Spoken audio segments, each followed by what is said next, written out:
actions have been taken till now or shall be taken would be to safeguard public safety, public health and public order. That is our prime intention. Meanwhile, if you have gone through some of the demands that have been raised by the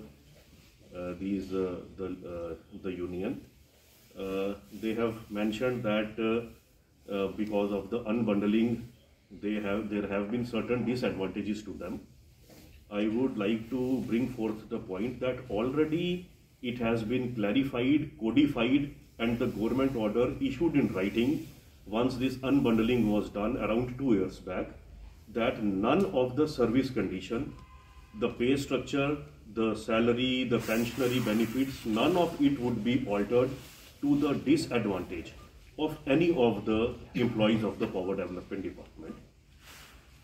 For last 24 months, everyone is regularly, might have been certain delays somewhere down the line, and the MD of the corporations have clearly told that a mechanism can be evolved to ensure that there is a hassle-free and a streamlined, timely payment system. So I think that always can be worked out. There was certain demand of regularization. For that also, there is already a mechanism of a qualifying criteria in place, and mechanism is already there. Meanwhile, the issues pertaining to the joint venture that has been there, already the government has agreed that it has been put to hold. There can be a working group to work out the further modalities for the same.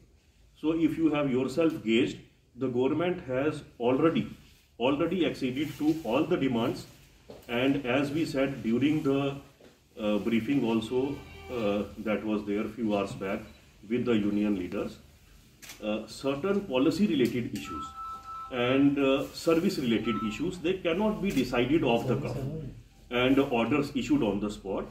It requires some kind of a joint working group and some time frame to adjudicate and decide upon such matters. So I think the stand of the government is quite clear. We are going to take steps to safeguard the public interest. Right now, what is the power scenario? I would like the MD JPDCL to brief you what kind of outages we are facing at present and what are the modalities in place. Thank you.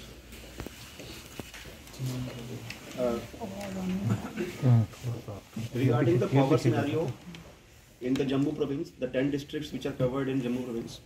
Excuse me, Hindi में बताइए। हाँ जी, जो Jammu province है जिसमें 10 जिले आते हैं, इसके अंदर हमारे पास 33 किलोवोल्ट कैपेसिटी है। ये जो 136 फीडर हैं, they are under the domain of Jammu Kashmir power transmission company limited. इसके अलावा डिस्ट्रीब्यूशन एंड पे हमारे प्रोविंस में 1096 फीडर हैं, 11 kV कैपेसिटी। ये जो 1096 फीडर हैं, ये हमारी डिस्ट्रीब्यूशन कंपनी के अंडर आते हैं। फीडर के अंदर आगे मतलब फीडर लगभग 25 से 40 किलोमीटर की लेंथ का एवरेज होता है, और सारे जो डिस्ट्रीब्यूशन ट्रांसफार्मर है उससे कनेक्ट होकर आगे बिजली देते हैं। जो मैंने 136 ट्रांसमिशन फीडर की बात करी, हमारा पहला ऑब्जेक्टिव था उसको ठीक करना, ताकि बिजली रिसीविंग स्टेशन तक पहुंचे आगे डिस्ट्रीब्यूट करने के लिए। तो मैं बताना चाहूँगा 136 में से 50 फीडर हमारे जम्मू एंड आसपास के जो एरिया हैं वो 12 स्टेशंस के थ्रू चलते हैं। इन 12 स्टेशंस के अंदर अभी की स्थिति में 2 ही फीडर, अभी 2 के अलावा बाकी सारे फीडर हमने अप कर दिए। हमारी जो टीम थी, हमारे चेयरमैन साहब, हम और हमारे कुछ हमारे साथ लोग थे, हमने मिलके सारे फीडर अप कर दिए। 2 फीडर ऐसे हैं जिसमें एक में टीम गई है, बर्न का फीडर जो है, और एक बिश्ना में है जो शहर को केटर करता है, वो भी डाउन है। वो उम्मीद ये है कि कल 12 बजे तक वो भी बन जाएगा। इससे कम से कम हमारे पास पीछे से पावर आना सुनिश्चित हो जाएगा। इसके आगे जो डिस्ट्रीब्यूशन होता है, हमें अभी ये बिजली जो आई हमारे पास, इसको हमने आगे डिस्ट्रीब्यूट करना है, वो 1096 फीडर है। उसके अंदर वो हमारे पास 366 स्टेशन हैं जहाँ से ये 1096 फीडर निकलते हैं। ये 10 जिलों में स्प्रेड आउट है। इसके अंदर हमारे चेयरमैन साहब भी यहाँ पे उपस्थित हैं, मिस्टर जगमोहन शर्मा। हमने यहाँ पे बैठ के स्ट्रेटजी बनाई है कि इसके अंदर हमने प्रायोरिटी 1, प्रायोरिटी 2 और प्रायोरिटी 3 के फीडर आइडेंटिफाई किए हैं। प्रायोरिटी 1 में जो हमें एकदम तुरंत ठीक करवाने हैं, ऐसे 50 हमारी लोकेशंस हैं। उसके बाद 35 और 35, इन 50 लोकेशंस में हमने टीम्स भेजी हैं, टेक्नीशियंस मिशन की है हेल्प, इसमें टीम्स भेजी है। और ये हमारी उम्मीद है कि भी कल शाम तक हम इसमें कुछ प्रोग्रेस दिखा पाएंगे। अगर आप ओवरऑल सिनेरियो की बात करते हैं तो इसके अंदर जहाँ पर हमारा लोड 1100 मेगावाट होना चाहिए पूरे प्रोविंस में, वो अभी 600 मेगावाट पे चल रहा है, लगभग 55% क्षमता पर चल रहा है। यानी कि हम ये मान सकते हैं कि लगभग 45% सिस्टम जो है अभी डाउन। हमारा प्रयास है कि पहले जो ट्रांसमिशन, जैसे मैंने बताया, ट्रांसमिशन को पहले हम सही करें। और मैं मतलब बताना चाहूँगा कि शहर में काफ़ी हद तक वो ठीक हो गया। और इसके बाद हमारा अब सेकंड है, जिससे हमारी टीम्स ओवरनाइट भी काम करेंगी, क्योंकि अब जो डिस्ट्रीब्यूशन सिस्टम है उसके ऊपर हम मेहनत करके और आर्मी की और अदर एजेंसीज की हेल्प लेकर उसको भी हम रिस्टोर करें। उस पर वो विचार कर रहे हैं। मुझे उम्मीद है कि वो विचार करके इसको कॉल ऑफ कर लेंगे। मीनवाइल लोगों की असुविधा जितनी भी कम की जा सके उसके लिए गवर्नमेंट की तरफ से प्रयास किए जा रहे हैं, जो कि आपको डिवकॉम साहब ने और एमडी साहब ने बताया। मुख्तलिफ एजेंसीज जो आउटसाइड जो पीडीडी के एम्प्लॉयज़ की एजेंसीज़ हैं उनसे या आर्मी से जो भी जितनी भी मदद हो सके, कोशिश ये है कि लोगों को कम से कम दिक्कत पेश आए जो स्ट्राइकिंग एम्प्लॉयज़ की वजह से जो हो रही है। वो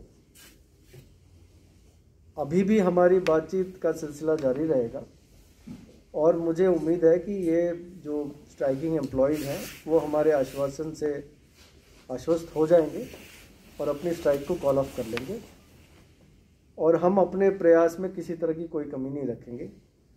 अगर हमारी जो प्रयास जो चल रही है, लोगों को जो इलेक्ट्रिसिटी सप्लाई रिस्टोर करने की जो प्रयास है, उस पर हम जो भी मीन्स अप्लाई कर रहे हैं, उसमें अगर कोई खलल डालता है या उसमें रुकावट पैदा करता है, उसके खिलाफ सख्त कार्रवाई की जाएगी।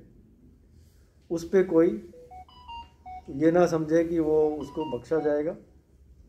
और अगर वो पीसफुली अपनी बात रखना चाहते हैं, उसमें हमें कोई परेशानी नहीं है। वो हमारे पास आए, अपनी बात रखें। हमने ऑलरेडी उनको आश्वस्त कर दिया है और भी किसी तरह की क्लैरिफिकेशन की ज़रूरत हो हम हमेशा तैयार हैं। जम्मू कश्मीर के तमाम पावर एम्प्लॉयज और इंजीनियर से मेरी ये रिक्वेस्ट है, अगर आर्मी, पुलिस या सिविल एडमिनिस्ट्रेशन या कोई भी चेयरमैन या चीफ इंजीनियर्स लेवल के कोई भी लोग क्लियरेंस आके लिखते हैं, उनको प्रॉपर क्लियरेंस रिकॉर्ड करके आप उनको हैंडओवर कर दीजिए। लेकिन हमारे लोग कोई भी ऑपरेशन ना करें जिसकी वजह से इलेक्ट्रिकल एक्सीडेंट हो सकते हैं, क्योंकि बाहर जो है कहां पे क्या कौन इस टाइम पे किस जगह पे है, वो सारी जिम्मेवारी जो लोग वो ऑपरेशन कर रहे हैं उनकी होगी। इसलिए गवर्नमेंट आपको एक तरीके से उस इशू में फंसाना चाहती है। इसलिए हमारे लोग इमीडिएटली वहां हैंड ओवर टेक ओवर करके ऑपरेशंस उनको करने दीजिए, उनको करने हैं उनको करें। हमारा कोई भी एसबीए या हमारा कोई भी टेक्नीशियन या हमारा कोई भी जेई एडब्ल्यू एक्शन तक कोई भी ऑपरेशन में इन्वॉल्व ना हो, क्योंकि उसकी सारी जिम्मेवारी कल की जो है मुलाजमिन की हो जाएगी। कोई भी इलेक्ट्रिकल एक्सीडेंट जो होगा आप पे होगा। इसलिए वो लोग, आर्मी अपना काम कर रही है, उनको आप दबाव में कोई ऐसा ऑपरेशन ना कीजिए, किसी के भी दबाव में ऐसा ऑपरेशन नहीं कीजिए। ये टेक्निकल इशू होता है और आप मेरे से बेहतर जानते हैं कि कोई भी ऑपरेशन आप पे दबाव से नहीं कराया जा सकता है। आप जो है अंडरस्टैंड कीजिए इस बात को, और जो भी गवर्नमेंट अपनी तरीके से आर्मी के थ्रू करवाना चाहती है उनको अपने लेवल पे करने दीजिए, आप उसमें सहभागी नहीं बने।